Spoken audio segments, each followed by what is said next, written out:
कई बार ऐसा होता है कि मार्केट में एक रेजिस्टेंस लेवल का ब्रेकआउट होता है और जब आप ट्रेड में स्टॉप लॉस लगाकर अपनी एंट्री बनाते हैं तभी मार्केट रिवर्स आकर आपका स्टॉप लॉस हिट करता है। तो इसका असल वजह ट्रैप ट्रेडिंग है। ये एक ऐसा कॉन्सेप्ट है जो हर ट्रेडर को कंफ्यूज करता है, बट आज के इस वीडियो में हम बहुत सिंपल भाषा में सीखने वाले हैं ट्रैप ट्रेडिंग क्या होती है, हम इसे कैसे पहचान सकते हैं और इसका फायदा उठाकर कैसे प्रॉफिट बना सकते हैं। तो ये वीडियो ट्रेडर के लिए काफी इंपॉर्टेंट होने वाली। आइए हम एक एक करके सभी को समझते हैं। सबसे पहले हम समझते हैं ट्रैप ट्रेडिंग क्या होता है। चार्ट पर यह एक इंपॉर्टेंट रेजिस्टेंस जोन है। यहां पर चार्ट में इस लेवल का ब्रेकआउट होता है। जब मार्केट उसके ऊपर सस्टेनेबिलिटी दिखाती है तब यहां पर रिटेल ट्रेडर्स अपनी एंट्री बनाते हैं, पर मार्केट वहीं से रिवर्स होती है और हमारा स्टॉप लॉस हंट कर देती है। इसे हम लोग फॉल्स ब्रेकआउट भी कहते हैं। मार्केट में ट्रैप बड़े ऑपरेटर द्वारा छोटे रिटेल ट्रेडर को करते हैं।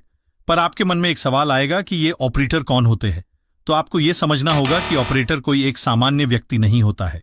ये वे होते हैं जिनके पास बहुत पैसा होता है। फॉरेन इंस्टीट्यूट, बैंक या फंड मैनेजर जैसे म्यूचुअल फंड ये मार्केट में एक बार में करोड़ों रुपए लगाते हैं। इनका मेन मकसद होता है मार्केट को रेजिस्टेंस के पास ले जाए और उसका ब्रेकआउट करवाए। और जैसे ही इस ब्रेकआउट को देखकर बिगनर ट्रेड्स स्टॉप लॉस लगाकर ट्रेड में एंट्री करते हैं, तभी ऑपरेटर मार्केट को अपोजिट साइड ले जाने के लिए बहुत पैसे लगाते हैं, जिसके कारण मार्केट रिटेल ट्रेडर्स की साइड न जाकर ऑपरेटर के साइड चली जाती है और रिटेल ट्रेडर का भी पैसा बिग प्लेयर्स ले जाते हैं। तो आपके मन में ये सवाल आएगा, big players stop loss Hunt क्यों करते हैं? तो देखिए, ट्रेडिंग एक जीरो सम गेम है जिसमें किसी एक को लॉस होती है तभी दूसरे को प्रॉफिट होती है। यानी आपको जितना पैसा लॉस होता है उतना ही प्रॉफिट किसी को होती है, और आपको जब प्रॉफिट होता है तो इसका मतलब है कि किसी को लॉस होगा। इसलिए ऑपरेटर मार्केट में लिक्विडिटी लेने के लिए छोटे रिटेल ट्रेडर्स का स्टॉप लॉस हंट करते हैं। पर जो trader stop loss hunting strategy को समझ जाता है वो लॉस को कम कर सकते हैं और अच्छी प्रॉफिट भी बना सकते हैं। तो आइए जानते हैं चार्ट पर फेक ब्रेकआउट या ट्रैप ट्रेडिंग को कैसे आइडेंटिफाई कर सकते हैं और अपने लॉसेस को कम करके कैसे प्रॉफिट बना सकते हैं। ट्रेडिंग को आइडेंटिफाई करने के साथ साथ वॉल्यूम को एनालाइज करना भी जरूरी है, क्योंकि भले ही प्राइस कुछ ना बताए पर वॉल्यूम से यह पता चल सकता है कि ब्रेकआउट फेल होने वाला है या नहीं। वॉल्यूम आपको यह दिखा सकता है कि मार्केट में बड़े ऑर्डर्स कब एग्जीक्यूट हो रहे हैं, यानी कि मार्केट में बिग प्लेयर एंट्री कर रहे हैं या नहीं। तो इसके लिए हमें वॉल्यूम को देखना बहुत जरूरी है, क्योंकि कई बार प्राइस हमें चार्ट पर गलत जानकारी देती है और हमें ट्रैप करने की कोशिश करती है। पर आपको पता नहीं कि चार्ट पर वॉल्यूम कैसे लगाए। तो ये बहुत सिंपल है। जब आप ट्रेडिंग व्यू की वेबसाइट खोलते हैं और इंडिकेटर वाले सेक्शन में जाकर वॉल्यूम सर्च करते हैं और इस पर क्लिक करते हैं तो ये आपके चार्ट पर कुछ इस तरह से शो होने लगेगी। चलिए जानते हैं कि वॉल्यूम की मदद से हम कैसे फेक ब्रेकआउट को आइडेंटिफाई कर सकते हैं। इस चार्ट में प्राइस ग्रीन कैंडल बनाते हुए ऊपर की तरफ जा रही है। जैसे ही प्राइस इस रेसिस्टेंस लेवल को ब्रेक करती है और थोड़ी ऊपर जाकर छोटे छोटे रेड कैंडल बनाते हुए नीचे की तरफ रिट्रेस होती है, ऐसे समय में हमें वॉल्यूम पर ध्यान देने की जरूरत होती है। हमें यह देखना चाहिए कि जब प्राइस ऊपर जा रही थी तब वॉल्यूम धीरे धीरे बढ़ रहा था या नहीं। अगर वॉल्यूम बढ़ रहा हो तो यह हमारे लिए एक अच्छा संकेत है कि बायर्स में काफी मजबूती है, और जब प्राइस छोटे छोटे कैंडल बनाते हुए रिट्रेस होकर वापस ब्रेकआउट लेवल पर आती है तब वॉल्यूम छोटे छोटे होना चाहिए। अगर रिट्रेसमेंट की वॉल्यूम ब्रेकआउट वॉल्यूम से कम है तो यह हमारे लिए एक संकेत है कि सेलर्स मार्केट में कमजोर हैं। इसका मतलब है कि जब प्राइस नीचे की तरफ आ रही है तो सेलर्स ज्यादा क्वांटिटी में मार्केट में एंट्री नहीं ले रहे हैं, जिससे वॉल्यूम बार की साइज छोटे छोटे हो रहे हैं। रिट्रेसमेंट के बाद जब प्राइस बड़े ग्रीन कैंडल बनाते हुए रीसेंट हाई को ब्रेक करके स्विंग हाई के ऊपर क्लोज करती है और इस ब्रेकआउट कैंडल की वॉल्यूम रिट्रेसमेंट कैंडल के वॉल्यूम से ज्यादा होती है, तो ये हमारे लिए एक परफेक्ट सेटअप होता है जहां हम बाई पोजीशन बना सकते हैं। ये एक रियल ब्रेकआउट का संकेत होता है। ऐसे समय में ज्यादा सोचने की जरूरत नहीं होती। हमें बाई पोजीशन में एंट्री लेकर अच्छे रिस्क रिवॉर्ड के साथ प्रॉफिट बनाना चाहिए। जैसा कि हम सभी जानते हैं, कोई भी सेटअप 100% विन रेट के साथ परफेक्ट नहीं होता है, लेकिन ज्यादातर समय ऐसे ब्रेकआउट हमें टारगेट अचीव करवाते हैं। अब हम जानते हैं कि फेक ब्रेकआउट को कैसे आइडेंटिफाई करेंगे। जब प्राइस रेसिस्टेंस लेवल को ब्रेक करके ऊपर क्लोज करती है और कुछ कैंडल बनाती है तब हमें वॉल्यूम धीरे धीरे बढ़ते हुए दिखाई देता है। लेकिन जब प्राइस रिट्रेसमेंट के लिए नीचे आती है और ब्रेकआउट लेवल के नीचे जाकर क्लोज होती है, ऐसे समय में हमें अलर्ट हो जाना चाहिए, क्योंकि यह ब्रेकआउट फेल होने की पहली निशानी है। जैसे ही हम रिट्रेसमेंट कैंडल के वॉल्यूम पर नजर डालते हैं, हमें सारे वॉल्यूम बार बड़े बड़े दिखाई देते हैं, जिसका मतलब होता है कि सेलर्स इस समय मजबूत हैं और बड़े क्वांटिटी के साथ मार्केट में एंट्री ले रहे हैं। वापस जब छोटे छोटे ग्रीन कैंडल बनाते हुए प्राइस ऊपर की तरफ जाने लगती है और वॉल्यूम का साइज रेड वॉल्यूम बार से छोटा होने लगता है, तो ये कंफर्म करता है कि बायर्स अब कमजोर हो चुके हैं। ऐसे समय में हमें स्विंग लो को मार्क करना होता है। जैसे ही प्राइस बड़े रेड कैंडल के साथ इस स्विंग लो को ब्रेक करके नीचे क्लोज होती है और इस कैंडल की वॉल्यूम पिछले कुछ कैंडल से ज्यादा होती है, तब ये हमारे लिए एक परफेक्ट संकेत होता है कि यहां ब्रेकआउट फेल हो चुका है। इस स्थिति में हम सेल साइड में एंट्री लेकर प्रॉफिट बना सकते हैं। जैसे देखिए, ये है बैंक निफ्टी 13 नवंबर की चार्ट। इस चार्ट में आप देख सकते हैं मार्केट एक जोन में है और इसी रेंज में ट्रेड कर रही है, पर इस कैंडल ने ये रेजिस्टेंस जोन को ब्रेकआउट कर दिया और इसके ऊपर सस्टेनेबिलिटी भी दिखाए, जिसको देखते हुए जितने भी नए ट्रेडर है इस ट्रेड में अपनी एंट्री बना लिए होंगे। लेकिन तभी मार्केट रिवर्स आती है और उन सबका स्टॉप लॉस हिट हो जाती है और लॉस का सामना करना पड़ता है। मार्केट थोड़ी नीचे आती है और सपोर्ट के पास आती है, तो कई सारे रिटेल ट्रेडर्स बिना कैंडल क्लोजिंग के ही ट्रेड में फिर से एंट्री बना लेते हैं, इस उम्मीद से कि यहां से फिर मार्केट ऊपर जा सकती है।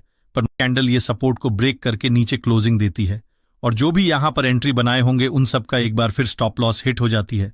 इसलिए वे नेक्स्ट टाइम ट्रेड में एंट्री नहीं लेते हैं, because already 2 bar stop loss hit हो चुकी है। अब हम इसी चार्ट को एक दूसरी नजरिए से देखते हैं, जहां हम वॉल्यूम का इस्तेमाल भी करेंगे।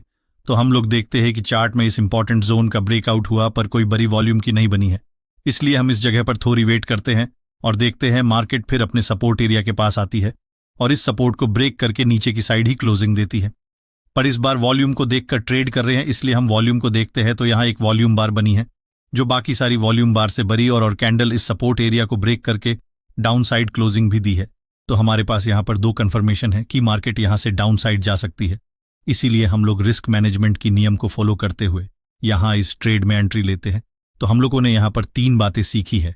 पहला, हमें अपने में पेशेंस लानी चाहिए। दूसरा, हमेशा कैंडल क्लोजिंग का वेट करना चाहिए। और तीसरा, वॉल्यूम को देखकर ट्रेड लेनी चाहिए।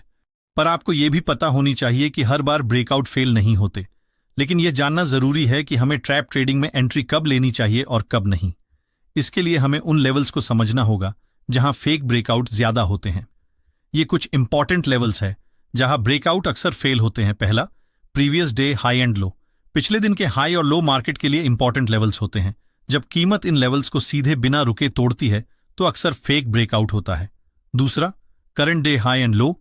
आज के दिन का सबसे हाई और सबसे लो लेवल भी फेक ब्रेकआउट का कारण बन सकता है। जब कीमत बिना समय लिए इन लेवल्स को तोड़ती है तो फेक ब्रेकआउट की संभावना बढ़ जाती है। तीसरा, साइकोलॉजिकल लेवल्स। ऐसे राउंड फिगर जैसे 24,000, 24,500 या 23,000 को साइकोलॉजिकल लेवल्स कहते हैं।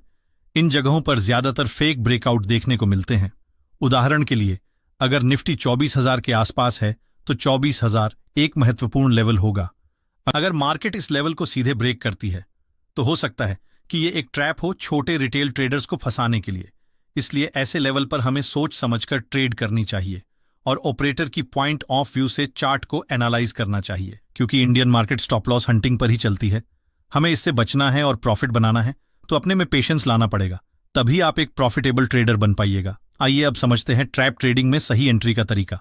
पहला, जब प्राइस किसी महत्वपूर्ण लेवल को बिना समय बिताए सीधा तोड़ दे तो समझिए फेक ब्रेकआउट हो सकता है। ऐसे में आप फेक ब्रेकआउट ट्रेड में एंट्री ले सकते हैं।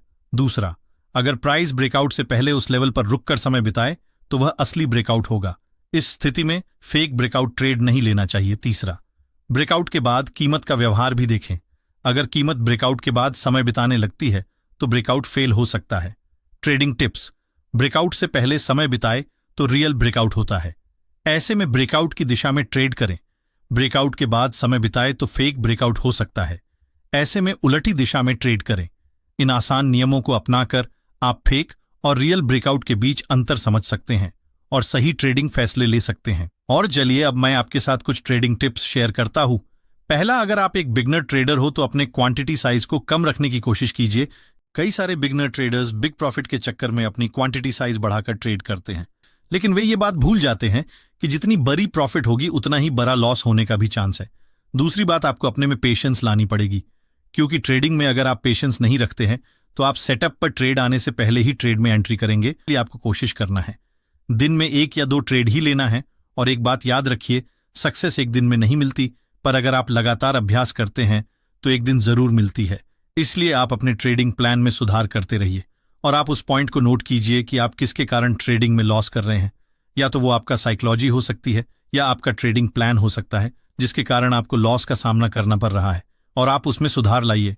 पर जब तक आप रिस्क मैनेजमेंट को नहीं सीखते हैं तब तक आप ट्रेडिंग में प्रॉफिट नहीं बना सकते हैं। इसलिए मैंने रिस्क मैनेजमेंट पर ऑलरेडी एक डिटेल्स वीडियो अपने यूट्यूब चैनल पर अपलोड कर दिया हूँ, आप देख सकते हैं। मैं लिंक इस वीडियो की डिस्क्रिप्शन में दे दूंगा। और आपको ये वीडियो कैसी लगी कमेंट सेक्शन में जरूर बताएं, और अगर आप नए हो तो इस चैनल को जरूर सब्सक्राइब कर लीजिए। मिलते हैं एक नई वीडियो के साथ, तब तक के लिए आप हमारे अन्य वीडियो